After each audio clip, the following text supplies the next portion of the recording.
Welcome to the channel, guys. Don't forget to comment and subscribe if you like this video and you want to see more just like it. Today is the first in a series of videos that we're going to do because I've tested out a lot of pickleball shoes for you so you don't have to. First two shoes we're going to go head to head because they're from the same company, Selkirk. Their shoes are called the Court Strike shoes, and you have two options. You have the regular Court Strike shoe, and you also have the men's Court Strike Pro pickleball shoe. I've tested both of these extensively for a month. Love both shoes, and I'm going to tell you the differences between the shoes, what you might like or dislike about these shoes, and is the $20 extra worth it for the Pro version. Let's start with the men's Court Strike pickleball shoe, the regular version. We'll check out the specs here. Give you a nice little close-up view of it. Very nice looking shoe, very comfortable shoe. One thing about these shoes, they do have a nice wide toe box, and I have super flat feet, so these shoes for me were extremely comfortable. And I would play for anywhere from 2 to 4 hours, and my feet felt fantastic. I've worn shoes that after about an hour, hour and a half, you're kind of like, ugh, man, I'd love to like maybe change my socks, or they're just not quite that comfortable. These are not those shoes. Both versions of these shoes, extremely comfortable on the court and pretty good looking. So if you check out the Pro version, I have these in the tan color here they call Sandstone. Just as comfortable, and we'll get into two of the basically small details that differentiate these two shoes from each other. First point of difference between these two shoes, if you check out the tech specs here, you're going to notice that the regular shoes weigh 13.3 ounces as compared to 13.6 ounces. That might not sound like a lot, but 3 ounces per foot is 6 ounces total, and that is almost half a pound. Think about carrying a half a pound weight around on your ankles and trying to move. It is going to slow you down, just microseconds or whatever, but pickleball is a game of milliseconds. Everything is about getting your feet in position, getting yourself set up. And if you're losing time, you're going to have less time to prepare, especially once you get up to that kitchen line. It's going to give you less time to set up for your shot and get ready for whatever the other team is going to throw at you.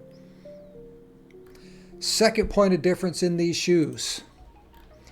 The toe cap here is extended on the Pro version. So it gives you just a little bit more stability. And also, if you look at the back cap here, right here, this cap here, and if you look at it on this shoe here, this cap comes way farther across in the Pro shoe than it does in the non-Pro shoe. Right here you can see it really just basically stops almost at the end of your heel, as opposed to the Pro shoe where it comes almost meets the toe cap.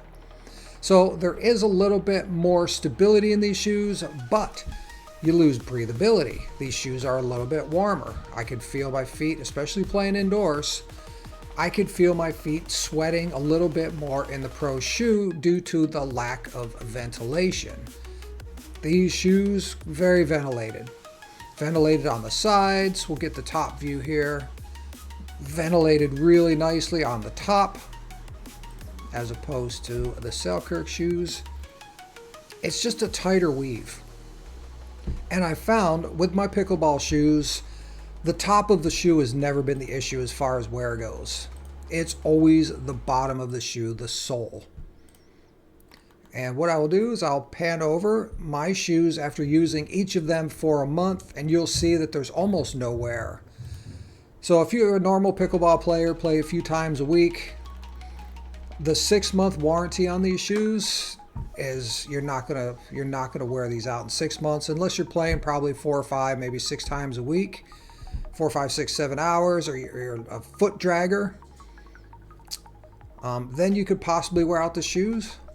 But what's really interesting is the amount of grip that these soles have I played twice in the rain outdoors, once in each pair of these shoes, and it felt like I was playing in the dry. I had so much grip.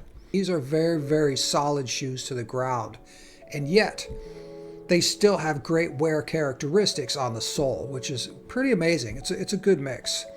I'm a 50 plus player, actually 55 plus, so I can tell you, I mean, I have slid here and there with my other shoes, especially when the soles get worn out.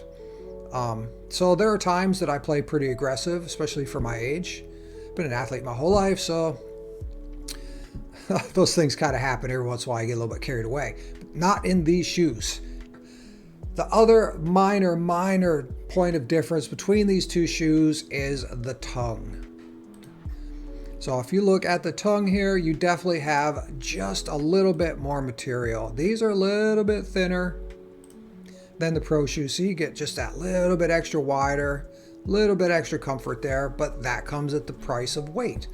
So if you don't mind having that 3 ounces extra of weight per foot in these shoes, I had no issues with tongue comfort. I didn't even think about it at all. These shoes are so comfortable, they're so breathable. I personally, unless you really like this color wave, this sandstone color, my choice, definitely hands down, and saving $20, is just the regular court shoe right here. But if you're somebody who really likes the color and you don't mind that little extra weight, some people prefer to have that solid feel when you get to the kitchen, and it almost feels like you're anchored to the ground, and you're like, if you're really high level and you're really experienced and you're very good at getting yourself in a position and getting yourself set, if you have all those fundamentals down and dialed, this shoe is going to be fantastic for you. So that's all I got for you. We have these fantastic Selkirk shoes, both of them. Super good shoe. I'll give them, I can't give everything 10 out of 10, but I'll give both of these shoes a 9 out of 10, just to leave a little bit of room for one of the other shoes that I'm going to be doing a video on here in the next few days. So thanks for watching. Don't forget to comment and subscribe, and let me know if you want to see more of these videos, or if there's a piece of information you want to know about the shoe that I didn't give you in this video. Just let me know, and I will try and accommodate you guys as best I can. All right, have a great day. Cheers, and see you all in the next one. Bye-bye.